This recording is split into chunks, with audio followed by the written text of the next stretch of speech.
Welcome back to our series of videos introducing you to word styles. Today we're going to do a quick demo of how to best set up your screen to work with styles in Word 2011 for Mac. First, I should note that the Macmillan template has a macro that opens up all these windows for you. We recommend using Word 2011 specifically because earlier versions of Word for Mac don't have support for it. Just attach the template to your document as we've shown you in other videos, then click this icon at the top of the window. Here's a tour of what we're looking at and how to set it up manually.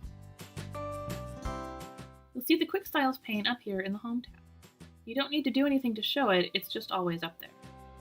We've set up the template to display the most commonly used styles first, but depending on your settings, there may be some built-in word styles showing too. If the style of your selected text is in the list, it will be highlighted in blue, like this. If you want to scroll through the styles, you can click these arrow buttons. Or you can click the down arrow that appears when you hover over the Quick Styles to show all the styles in a little pop-up. Click anywhere in your document to close it. But the Quick Styles only shows a selection of the available styles. If you want to see all the styles, you can open the Styles toolbox by clicking this pop-out arrow here. You can also open it by going to View, then Styles. As you can see, this opens a dialog box that contains a list of all the styles in your document. If it's in the way, you can move it to a better spot or double-click on the title bar to minimize it. Note how the current style is highlighted in blue. Paragraph styles have a paragraph symbol to the right of them, and character styles have the letter A. When you hover over a style name, this symbol changes to an arrow that you can click on to reveal a drop-down menu. We'll be discussing the options in this menu in other videos. Whenever you're using the Styles pane, you're always going to want to make sure it's showing you the styles you want by checking this drop-down at the bottom. Recommended lets Word choose which style names to show you. Styles in Use only shows the names of styles that are currently applied in the active document.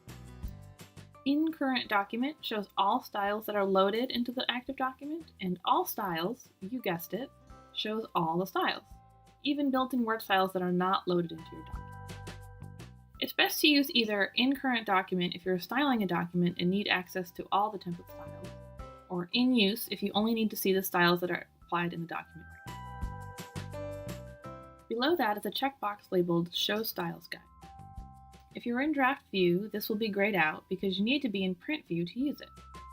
When you select the checkbox, Word adds a colored bar and number to the left-hand margin that matches the color and number next to the style name in the Styles pane. This is similar to the formatting we've added to template styles because Word for Windows doesn't come with a Style Guides feature. Below that checkbox is another labeled Show Direct Formatting Guide. This feature is also only available on Print View. When you check this, Word adds a blue box around any direct formatting in the document. If the document is formatted only with styles, there's no blue box. At the top of the Styles toolbox is the Style Inspector. This tells us the current style of the actively selected text. Character styles are listed unless it's default paragraph font, in which case the paragraph style is listed. If no text is selected, it shows the paragraph style of the paragraph the cursor is in, or the character style of the character immediately before the cursor. If you have more than one style selected, it displays the style of the first paragraph in the selection. It also shows any direct formatting that may be applied by adding a plus sign in a description of the formatting. For example, it will add plus italic if direct italic formatting is applied. The final thing to adjust is the page view. If you view your document in draft mode, you can add a margin to the left that lists the name of each paragraph style.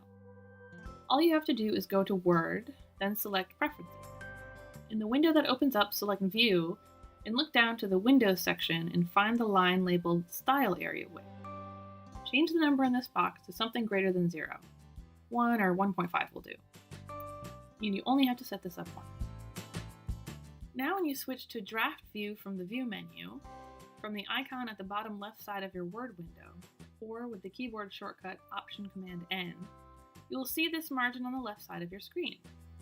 Note that the first time you use the Best Styles View macro, this margin area will be opened automatically, so you don't have to change any of these option settings if you don't want to.